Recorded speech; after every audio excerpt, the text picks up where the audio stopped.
एक गांव में एक बूढ़ी दाई माँ रहती थी। दाई माँ का असली नाम यशोदा था। दाई माँ अपने काम में इतनी होशियार थी कि बड़े बड़े डॉक्टर भी उनको हाथ जोड़कर नमस्ते करते थे। दाई माँ यूपी के मथुरा शहर के पास छोटे से गांव की रहने वाली थी। बचपन में एक महामारी में दाई माँ के माता पिता का स्वर्गवास हो गया था। इस दुनिया में दाई माँ का केवल एक छोटा भाई था। दाई माँ ने अपने छोटे भाई को माँ बाप दोनों का प्यार दिया था और उसे पढ़ा लिखा कर एक कामयाब आदमी बना दिया था। दाई माँ ने अपना सारा जीवन अपने छोटे भाई को समर्पित कर दिया था। सही समय देखकर दाई माँ ने अपने छोटे भाई का अच्छे परिवार में विवाह किया। छोटे भाई का नाम कन्हैया था। दाई माँ अपने काम में इतनी होशियार थी कि उनके गांव और आसपास के गांव में उनका नाम और सम्मान था। लोग दूर दूर से उनके पास आते थे। लड़का पैदा हो या लड़की, दाई माँ को सब दिल खोलकर उपहार दिया करते थे। छोटे भाई की शादी के बाद दाई माँ के दुख के दिन शुरू हो गए। छोटा भाई अपनी पत्नी का गुलाम बन गया। उसकी पत्नी दाई माँ से नफरत करती थी। वो पति की संपत्ति में दाई माँ को हिस्सा नहीं देना चाहती थी।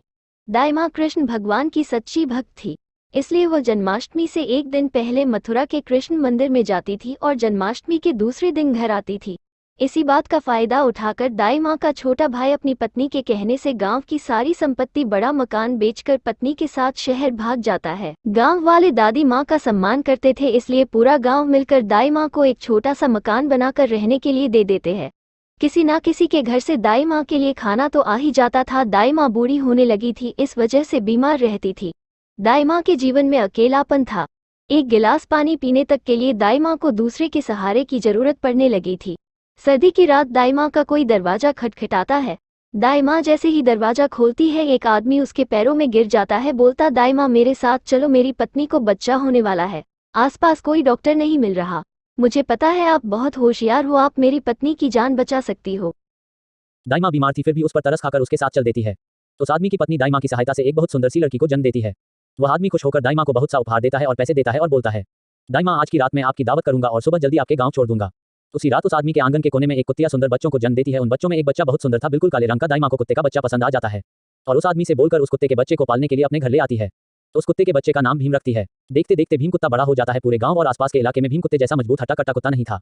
गांव के लोग भी भीम कुत्ते को प्यार करने लगे थे, क्योंकि भीम कुत्ता गांव की गाय भैंसों को चुगाने ले जाता था और शाम को इकट्ठा करके उनको घर लाता था। और गांव में भीम कुत्ते की वजह से कोई चोर भी घुसने की हिम्मत नहीं करता था। किसी खूंखार जंगली जानवर को भी भीम गांव में घुसने नहीं देता था। भीम कुत्ते की वजह से दाई माँ के जीवन का अकेलापन दूर हो गया था। दिवाली का त्योहार था। दाई माँ के मन में शहर घूमने और शहर से कुछ सामान लाने का विचार आता है। दाई माँ और भीम कुत्ता जैसे ही शहर पहुंचते हैं, शहर में एक स्थान को पुलिस और सेना ने घेर रखा था, क्योंकि कुछ आतंकवादियों ने एक बस के यात्रियों को बंदी बना रखा था। आतंकवादियों की मांग थी अपने साथी को छुड़वाने की। भीड़ देखकर दाई माँ और भीम कुत्ता भी देखने लगते हैं। बस में से एक महिला दाई माँ को आवाज लगाती है, दीदी हमारी जान बचा लो। फिर एक आदमी दूसरी खिड़की से निकलकर आवाज लगाता है, मेरी प्यारी बहन, मेरी और मेरी पत्नी की जान खतरे में है, हमें बचा लो। और तेज तेज रोने लगता है। भीम कुत्ता यह सब देख रहा था। वह समझ जाता है यह कोई दाई माँ का प्यार करने वाला है और हमारा ही सगा संबंधी है, इसलिए भीम कुत्ता बिना सोचे समझे उन आतंकवादियों पर हमला कर देता है।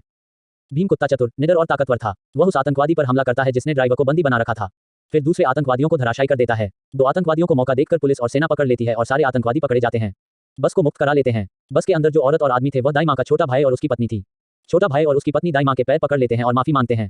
दाई माँ उनको माफ कर देती है। जनता, पुलिस के बड़े अफसर और सेना भीम कुत्ते की बहादुरी से बहुत खुश हो जाते हैं। उसको सरकार की तरफ से उपहार दिलवाते हैं। जनता, मीडिया, पुलिस और सेना की सिफारिश पर भीम कुत्ते को पुलिस में सरकारी नौकरी मिल जाती है। दाई माँ अपने इष्ट देव कृष्ण भगवान को धन्यवाद बोलती है। भीम कुत्ते को जब महीने में तनख्वाह मिलती थी तो वह अपनी दाई माँ को साथ लेकर जाता था। दाई माँ की धोती पकड़कर पुलिस के बड़े अफसरों के सामने कर देता था। पुलिस के अफसर समझ गए थे भीम कुत्ता अपनी तनख्वाह दाई माँ के हाथ में रखना चाहता है। दाई माँ समझदार और बुद्धिमान थी।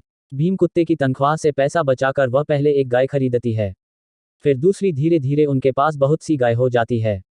दाई माँ गाय का दूध बेचने का धंधा शुरू कर देती है। दूध का धंधा इतना बढ़ जाता है कि उनका डेयरी फार्म बन जाता है। जो भी पैसा आता था दाई माँ उसमें से आधा गरीबों को खाना खिलाने में, लड़कियों की शादी में और अनाथ आश्रमों में दान, वृद्ध आश्रम आदि जगहों पर दान कर देती थी। दाई माँ ऐसे ही धर्म पुण्य के काम करती थी। अब दाई माँ के जीवन में कृष्ण भगवान की वजह से और भीम कुत्ते के प्यार की वजह से नई खुशियां और नई ताजगी आ गई थी। इस कहानी से हमें यह शिक्षा मिलती है कि ईश्वर अच्छे के साथ अच्छा करता है और बुरे के साथ बुरा।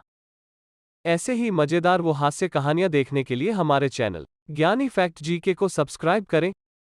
मिलते हैं अगले नेक्स्ट वीडियो के लिए।